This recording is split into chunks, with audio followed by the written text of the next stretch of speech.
Bonjour à toutes et à tous, bienvenue dans la phase 5. Donc comme convenu, l'enregistrement de la vidéo lors de la rencontre de ce matin n'a pas pu être à succès. L'enregistrement est fait 2 heures mais avec un écran tout noir.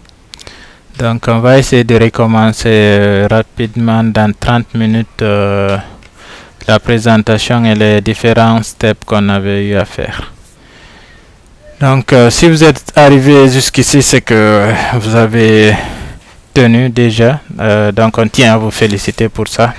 Et l'autre chose, on tient aussi à remercier et encourager Nimba d'avoir organisé ce genre d'initiative. C'est vraiment bien pour le pays. Donc sans plus tarder, on va attaquer le sujet. Donc moi je me nomme Mamadou Yaya Diallo, je suis mari, papa de 2 merveilleuses filles. Par ça, je suis développeur passionné par l'infra et la nature ainsi que le sport. Donc quand je fais pas du babysitting, je travaille plus avec les outils que vous voyez ici. L'objectif c'est de ne pas vous dire de maîtriser tous ces outils, c'est juste vous donner un overview des types d'outils qu'on peut utiliser dans des grosses organisations. Donc ici on a au niveau du code, j'utilise du GitHub, du GitLab, du Bitbucket pour hoster nos différents code source. En entreprise, on utilise beaucoup GitHub, dans mes projets perso aussi. Dans le passé, j'ai eu à utiliser de temps en temps GitLab. Ensuite, au niveau du code, on a plusieurs langages de développement qu'on utilise, mais je suis plus focus sur du Java et puis du TypeScript. Donc à côté, il y a les langages de scripting pour le déploiement de l'infra. J'utilise du Terraform, de l'Azure Biceps, des fois de temps en temps de Pulumi avec du TypeScript et puis Crossplan qui est une plateforme qui permet de déployer de l'infra mais de manière Kubernetes native en fait. Donc c'est ça au niveau des outils et langages de développement. Au niveau des frameworks, je suis plus dans l'écosystème Java. Donc j'utilise beaucoup Spring Boot. Côté dans le passé, j'ai beaucoup utilisé Angular et en entreprise j'utilise Angular, mais depuis quelques temps dans mes petits projets perso, je fais du React avec Next.js. Donc côté environnement de développement, je suis plus côté IntelliJ parce que je développe plus du Java. Ok. Pour des petits fichiers, des manipulations pas très lourdes, là j'utilise de temps en temps VS Code. Donc j'ai mis Copilot parce que c'est vraiment un copilote au quotidien là. On l'utilise souvent pour pouvoir y aller vite là, pour les petits trucs répétitifs, plus besoin de bûcher des trucs ou bien aller chercher, tu peux dialoguer avec lui comme un collègue au bureau là, ou bien un senior, un senior qui te coach, ok. Ensuite, on a au niveau du build du Gradle, du Maven, de l'NPM côté TypeScript et à côté on a du Docker puis Podman. Podman est un outil qui est venu un peu combler les lacunes de Docker ou bien les contraintes de Docker. On le verra dans le processus. Suite à côté, il y a du GitHub Action, GitLab et Jenkins et puis un nouvel outil qui promet une nouvelle révolution comme Docker l'avait fait, qui s'appelle Dagger, que c'est le même créateur qui a créé, c'est la même personne qui a créé Docker là, qui a créé Dagger aussi. Donc à côté les outils de test, on utilise beaucoup des outils liés à Java et puis un game changer là, test container. Okay, ça permet d'exécuter tout type d'environnement dans un conteneur. Par exemple, si ton application tu veux faire des tests end-to-end là qui dépendent d'une base de données ou dépendent d'un autre outil externe, tu peux venir embarquer ta base de données, tester comme dans un environnement réel. YAML c'est un peu pareil en fait. C'est faire du mock. Disons que tu veux dépendre d'un API externe qui n'est pas prêt, qui doit être développé par une autre équipe, ou bien qu'on appelle ton provider n'est pas encore prêt à te donner un environnement de test. Tu peux utiliser des outils comme Wiremock pour pouvoir le déployer. Donc JUnit, c'est assez pour les tests unitaires et Mockito. Là, ensuite, il y a du Spring Boot. Bye chérie. Ok, on a du Cucumber, du Zest. À côté, les releases, dans le fond, les releases nous permettent de déployer des artefacts.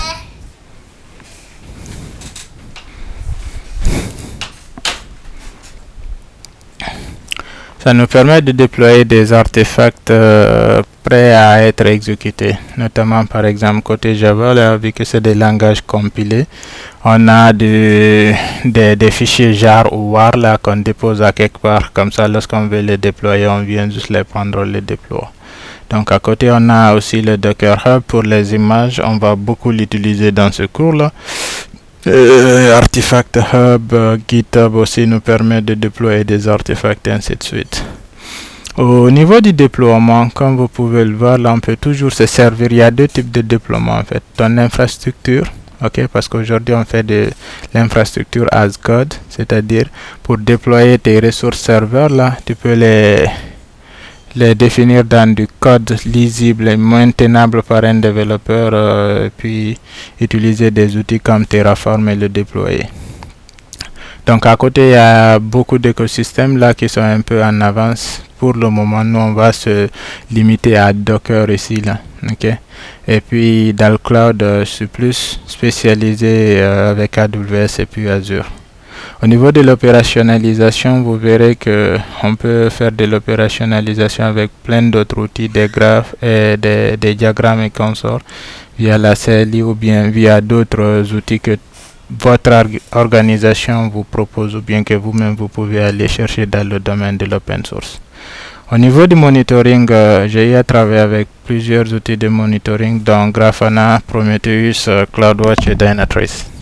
Donc je vous fais rapidement un overview de quelques outils que j'utilise au quotidien là. Donc on va passer à la suite.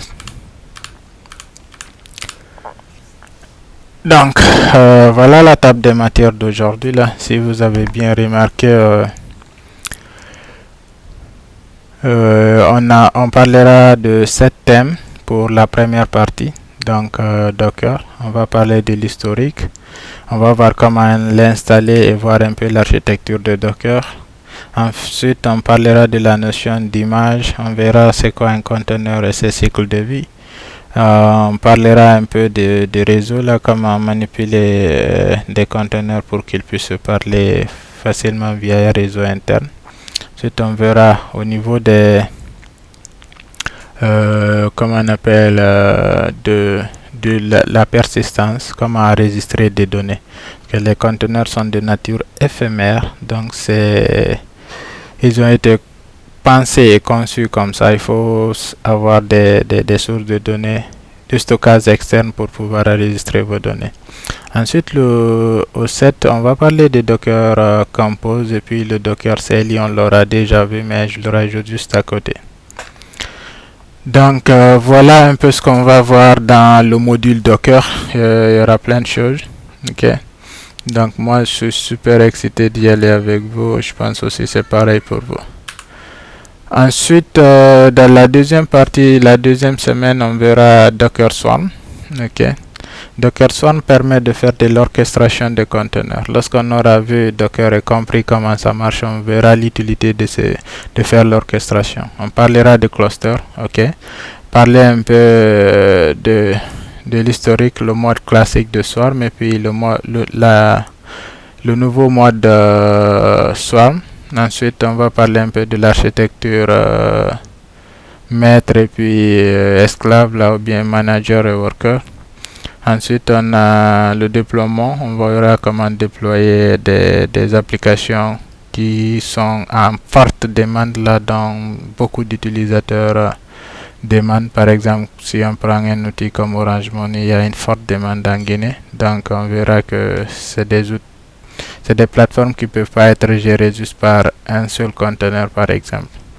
Au niveau de la réplication, voilà, c'est pareil, on parlera plus de détails lorsqu'on va arriver à ce niveau. Ensuite, on verra comment faire les différentes mises à jour là. On parlera de Canary, Blue Green et l'option de poids.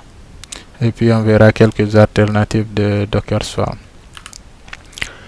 Donc on va faire un peu l'analogie avec l'industrie du transport de biens. Ok, vous savez, à l'échelle de l'humanité, en fait, on a toujours essayé de s'améliorer.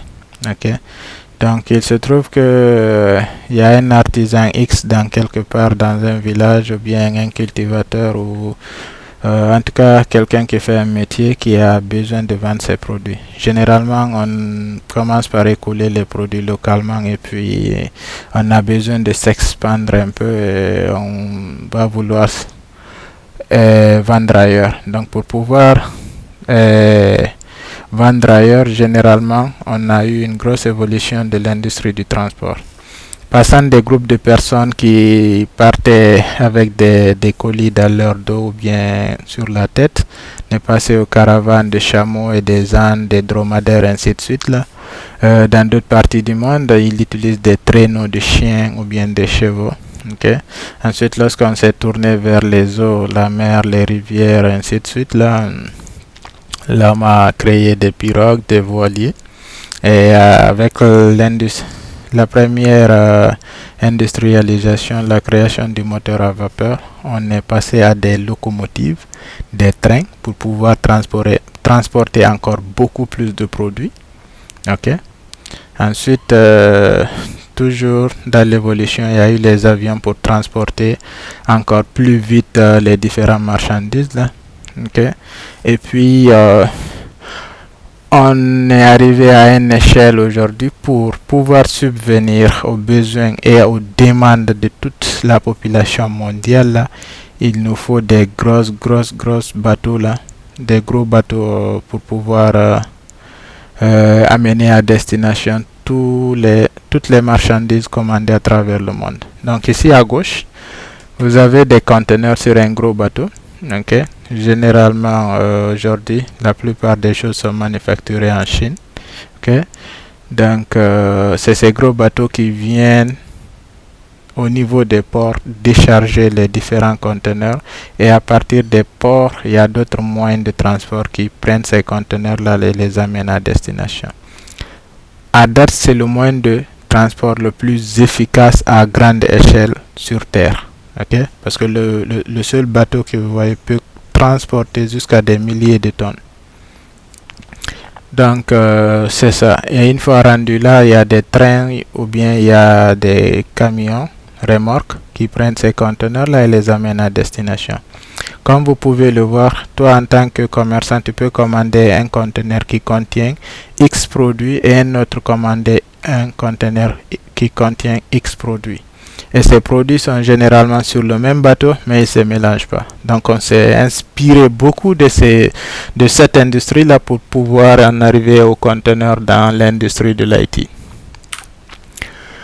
Donc maintenant, on va parler de l'évolution du déploiement dans l'industrie de l'IT. Donc on est passé des serveurs physiques dans les data centers. Si vous prenez par exemple Orange, des entreprises comme ça, ils ont leur data center localement et ils ont des serveurs physiques où ils déploient des applications. Passé des serveurs physiques, il y a eu la virtualisation toujours on-prem. Donc les gens ont commencé à faire des machines virtuelles et les utiliser. Donc, des nouvelles entreprises se sont créées qu'on appelle les hébergeurs en fait, okay, qui nous proposent ce qu'on appelle l'infrastructure as code.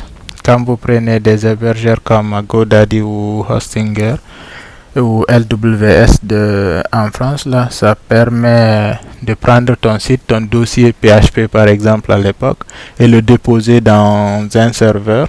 Il te donne accès à une base de données MySQL partagée là, où tu vas pouvoir enregistrer tes utilisateurs ou des commandes comme ça. Ensuite, on est passé de ces serveurs dédiés aux serveurs partagés, donc ce que je disais tantôt des dossiers.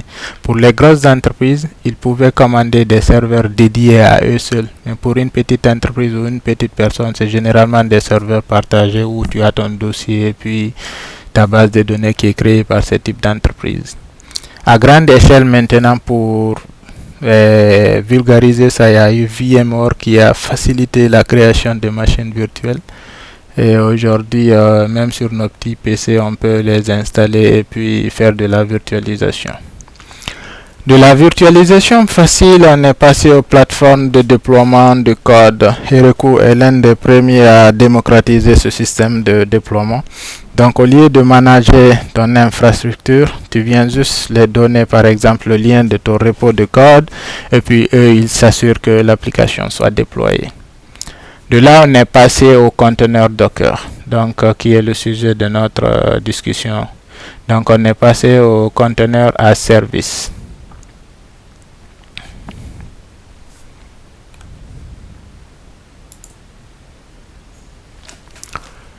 Donc, des conteneurs as service, on est passé au déploiement des fonctions qu'on appelle serverless ou bien fonctions AWS. Ok, parce que tout simplement, des fonctions pas que AWS, mais ils ont été les pionniers. C'est eux en 2014 qui ont lancé un peu ce concept de fonction. Au lieu de créer toute une image ou bien tout un conteneur, là tu déploies juste une fonction de ton code qui fait juste une seule action dedans. Donc dans les conteneurs on faisait souvent des microservices et tout, mais au niveau des fonctions tu fais juste une action. Par exemple, quand tu avais ici un microservice qui gérait les commandes, par exemple dans un site e-commerce, ici tu peux avoir juste une fonction qui gère le paiement, une fonction qui gère la commande, une fonction qui gère le traitement, ainsi de suite. Donc c'est ça, mais nous, notre objectif dans ces 2 semaines là, c'est vraiment de comprendre comment les conteneurs marchent. C'est bon, on continue toujours dans l'évolution du déploiement de l'IT. On va essayer de comparer les 3 types de plateformes de déploiement. Ok, on a les serveurs physiques à gauche, les serveurs virtuels au milieu et puis les conteneurs.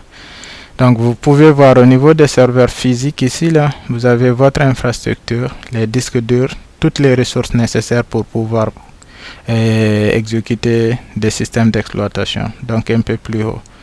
Dessus, tu peux installer le système d'exploitation de ton choix, soit de Windows, de Linux, Solaris et ainsi de suite. Ok.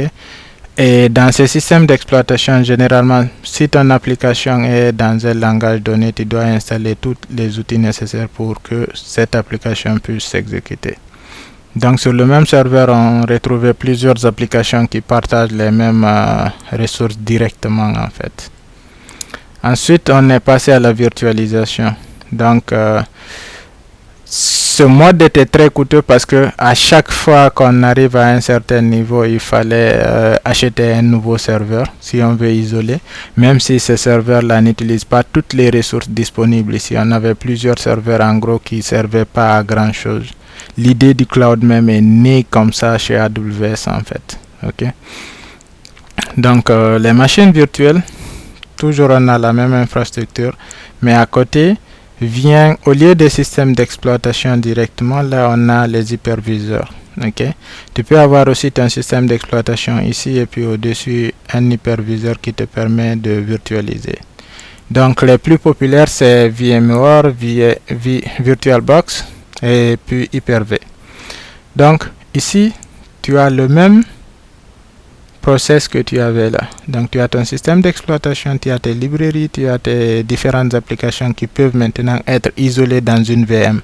Donc sur la même machine maintenant tu peux avoir plusieurs systèmes d'exploitation et puis qu'ils partagent les mêmes ressources. Ok, chaque machine virtuelle a des ressources dédiées à elle seule. Par contre, le problème de cette manière de faire avec des machines virtuelles, c'est que lui, lorsque tu lui allues la ressource, même s'il ne l'utilise pas, il garde la ressource. Ok, donc avec ça on va se retrouver toujours, on a solutionné le problème ici, mais on se retrouve encore à avoir des grosses machines virtuelles qui consomment à qui sont allouées de la mémoire dont ils n'utilisent pas, des ressources qu'ils n'utilisent pas. Donc on est passé au conteneur. Au niveau des conteneurs, on a toujours la même infrastructure parce qu'il faut toujours des ressources physiques pour pouvoir tourner du logiciel. Donc on peut avoir ici n'importe quel système d'exploitation, mais généralement Docker est basé sur du Linux à la base, mais on verra plus loin qu'on peut émuler sur les autres systèmes comme Windows et Mac. Donc ici on a le Container Engine. Le Container Engine, c'est le démon en fait qui permet d'exécuter ces conteneurs là. On a Containerd qui est très populaire aujourd'hui. On a Podman, Runc, etc. Donc Containerd vient de Docker justement. C'est Docker qui a donné cette ressource là en faisant un peu du refactoring sur la première version. Ensuite, ici, comme vous pouvez le voir, là, on a plusieurs conteneurs maintenant et chaque conteneur partage les ressources RAM de la machine directement. Au lieu d'allouer, par exemple, 4 Go de RAM à un conteneur, là, le conteneur, il va rouler comme un processus normal de la machine. C'est comme si tu utilisais juste une, comment on appelle, juste une application sur ta machine. Ok, donc ça nous permet d'utiliser de façon plus efficace les ressources du serveur. Maintenant, on va voir c'est quoi un conteneur. Ok, comme vous pouvez le voir, c'est vraiment les conteneurs qui sont là, on les connaît au moins, même si c'est de visuel, parce que dans les quartiers, il y a plusieurs petites boutiques qui mettent des marchandises dans un conteneur comme ça et puis on vient acheter. Donc c'est la Wikipédia. Dans le domaine du transport, un conteneur est un caisson métallique parallélépipédique conçu pour le transport de marchandises par différents moyens de transport. Okay? Donc on l'a déjà vu cette analogie au niveau du transport des marchandises via les bateaux. Ensuite, c'est quoi un débardeur? Je parle ici des travailleurs au niveau du port. Ok. Dans le domaine maritime, les débardeurs, c'est des personnes qui permettent de décharger et puis charger un conteneur en fait. Ici, vous avez ce qu'on appelle un dock en anglais. Le français l'a pris aussi là. Donc, ça permet de venir amarrer des bateaux ici là en fait. Ok. Donc, un docker ou bien un débardeur, vous voyez maintenant on utilise le terme docker, ou un débardeur est un ouvrier portuaire travaillant dans les docks. Ok, généralement c'est les personnes qui travaillent au port autonome de Conakry là, on peut les appeler des dockers. Bon, s'ils font le métier de docking, ils sont des dockers. Ok, donc pourquoi cette image? Ça c'est la première com sur Docker qu'on avait faite chez Devscom, et en voyant cette image au niveau de mon t-shirt, il y a un de mes oncles qui m'a demandé est-ce que je travaille maintenant au port autonome. Lui, il était déjà là-bas, quoi. Donc, c'est dire que l'IT s'inspire toujours des métiers de la vie réelle, ok, et puis des améliorations que ces métiers ont fait pour pouvoir y aller vite. Ok, c'est quoi un conteneur Docker? Donc, basé sur du noyau Linux, un conteneur Docker exécute des processus de manière isolée sur leur hôte. Comme on l'a déjà vu sur le bateau là, chaque conteneur peut avoir des produits, X produits, mais différents du conteneur qui est à côté. Comme ils peuvent avoir aussi les mêmes produits. Si moi en tant que commerçant, je commande un conteneur contenant des produits électroniques, machines, PC, comment on appelle, imprimante, ainsi de suite là. Une autre personne qui est dans le domaine par exemple de l'automobile peut commander des produits liés à l'automobile et que ces deux conteneurs soient superposés sur un bateau. Donc chaque contenu est isolé de l'autre. Ok, donc c'est un peu pareil au niveau des systèmes d'exploitation. Donc chaque conteneur va exécuter des processus indépendamment de l'autre. Donc ici Docker a été celui qui a vraiment vulgarisé cette technologie de containerisation. Mais avant, il y avait des grosses compagnies comme Google qui faisaient déjà de la containerisation, mais il fallait un background de tech un peu solide pour pouvoir faire ça. Donc, on a du LXC. Ça, c'est un peu les outils de containerisation qui sont très populaires sur le marché. On a Rocket et puis Podman. Podman est devenu vraiment un concurrent très sérieux. Il y a plein d'entreprises, pour des raisons qu'on verra un peu plus loin, qui utilisent maintenant plus Podman que Docker. Docker est une plateforme permettant de lancer des applications dans des containers Linux. Ok, donc c'est quoi un conteneur Docker dans ce cas? Oups, je suis retourné. On va parler un peu de la création et l'état actuel de Docker en fait. Donc Docker a été créé chez .cloud par un ingénieur français qui s'appelle Solomon Hike. Ok.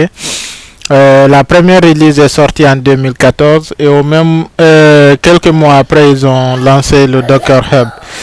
Le Docker Hub c'est un peu le repository où on trouve la plupart des images officielles et des images de particuliers comme vous et moi. En 2015, Docker a été beaucoup adopté et est devenu le leader sur le marché de la containerisation dans les différentes entreprises. Donc, la même année de 2015, ils ont annoncé l'ouverture de l'Open Container Initiative qu'on appelle souvent OCI, qui permet de définir les normes dans le milieu de la containerisation. Comme c'est un nouveau domaine, il fallait trouver des normes pour pouvoir permettre à l'industrie de beaucoup avancer. Et c'est ce qui a généralement, notamment donné naissance à un gros produit aujourd'hui qu'on appelle Kubernetes. En 2019, Docker a été lancé sous le format open source, mais n'a pas réussi à trouver un bon modèle pour se rentabiliser en fait et puis être profitable. Parce que ça ne reste que pour stocker les données des différentes images dans Docker Hub. Donc en 2019, Docker a été vendu à Mirantis qui est devenu le seul propriétaire. Mirantis est une entreprise qui développe des plateformes IT. Donc en 2021, ils ont annoncé parce qu'il fallait redresser un peu le chemin et avoir de l'argent, mais vous allez voir, c'est quelque chose qui est récurrent dans le milieu de l'open source. Généralement, quand ça grossit jusqu'à un certain point, il va falloir trouver des sous pour pouvoir maintenir tout ça. Donc ils ont annoncé un plan de souscription à des licences, et changer un peu la manière dont le Docker Hub surtout fonctionnait. Ils ont limité un peu le nombre de pools qu'on pouvait faire au niveau des images par un laps de temps là. Ensuite, je pense qu'il y avait toujours la limitation d'un seul repo privé ici là par personne.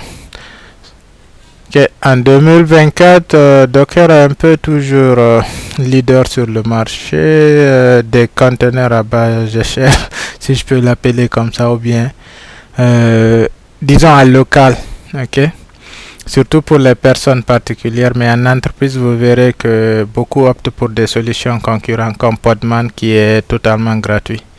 On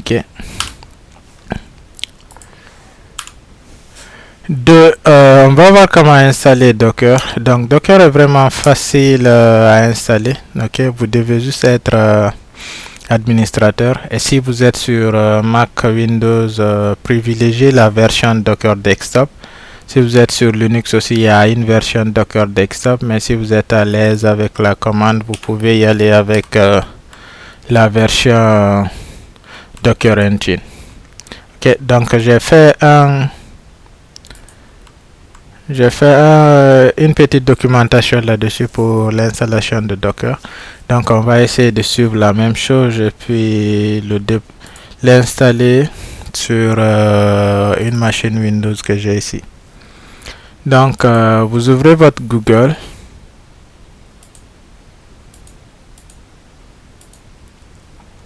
Vous recherchez Docker. Généralement c'est le premier site qui vient, c'est celui d'officiel, docker.com. Vous sélectionnez Download Docker Desktop. Là vous sélectionnez en fonction de votre système d'exploitation. Comme nous sommes sur Windows et l'architecture de votre processeur. Donc nous sommes sur AMD 64 généralement, mais vérifiez bien que votre architecture est bien du AMD 64. Mais ARM est tout récent en fait. Donc valider, mais de toutes les façons validez-le avant de l'installer en fait, parce que si vous l'installez, c'est quelque chose de 500 MB là, donc ça va prendre du temps pour rien et puis de l'argent sur le téléchargement. Donc moi je l'ai déjà local, on va cancel ça et puis on va y aller l'installer. Donc je viens dans mon explorateur, recherche download et puis je trouve ici l'exécutable. Double-cliquer dessus, la manière comme on appelle classique d'installer des outils sur Windows.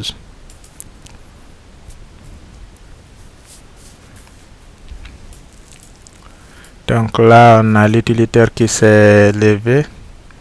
Donc on me dit si je vais ajouter comme use WSL2 instead of VSphere. Ok, WSL2 c'est Windows Subsystem Linux. Ok, Windows à partir de la version 10 je pense supporte maintenant Linux en fait à l'intérieur de son écosystème lui-même.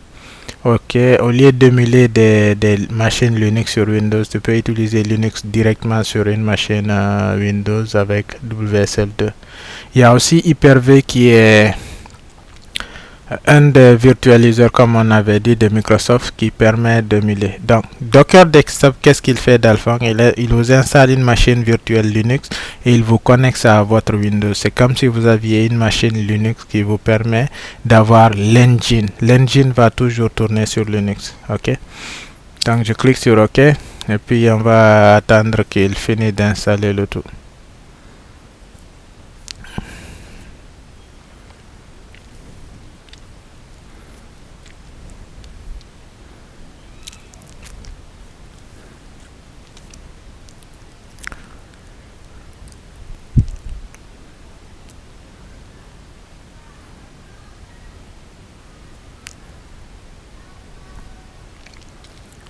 Ça c'est sur Windows, ok.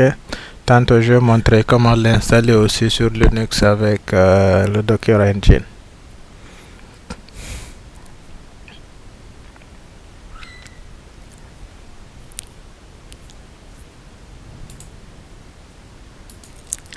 Donc là on voit que l'installation est terminée avec succès, donc on peut cliquer sur Close.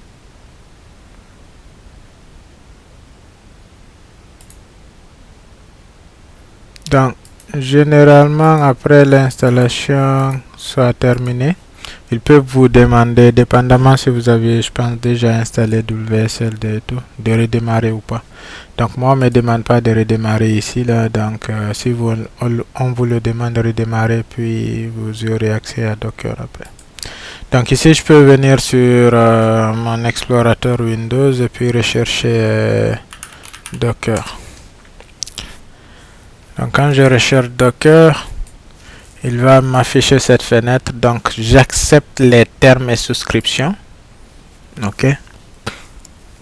Ici dans le fond, on peut vous demander si vous l'utilisez pour le travail ou bien de façon personnelle. Sélectionnez si vous le voulez de façon personnelle. Mettez votre email et passez à la création si c'est pas encore fait du compte, ok, ou bien vous passez par votre GitHub ou Gmail directement. Moi je vais faire un skip, après on pourra le faire par après. Donc ici c'est un survey, il vous demande c'est quoi votre rôle. Si vous êtes étudiant, vous pouvez cliquer sur étudiant, ainsi de suite. Vous l'utilisez pour quelle raison? Ok, vous sélectionnez hobby project ou bien pour la raison pour laquelle vous voulez l'utiliser. Donc moi je vais mettre skip et puis voilà l'interface de Docker Desktop. Ok, donc quand vous téléchargez et installez Docker, vous allez voir l'interface ici.